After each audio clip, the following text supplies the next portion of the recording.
Day 2 আজকে আমি বানিয়ে দেখাবো চিকেন পটেটো ডোনাট। তো চলো শুরু করা যাক। প্রথমে আমি এখানে কিছু ব্রেস্ট পিস কিমা করে নিয়েছি। তারপর আলুকে সিদ্ধ করে ওটা ম্যাশ করে নিয়েছি এবং ম্যাশ করা আলু এবং চিকেনের মধ্যে আমি কিছু পেঁয়াজ, মরিচ আর ধনিয়া পাতা চপ করা ছিল ওইগুলো দিয়ে দিব। এখন দিয়ে দিব ডিফারেন্ট টাইপসের মশলা। এখানে আছে লবণ, মরিচ গুঁড়ো, ধনিয়া গুঁড়ো, জিরা গুঁড়ো, টেস্টিং সল্ট অ্যান্ড গরম মশলা।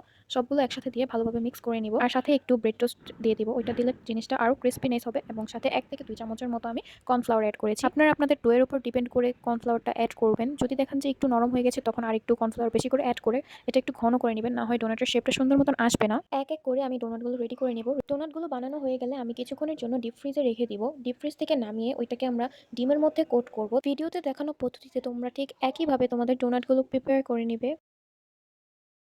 তারপর বানিয়ে রাখা ডোনাটগুলোকে এখন আমরা গরম ডুবো তেলের মধ্যে দিয়ে ফ্রাই করে নিব।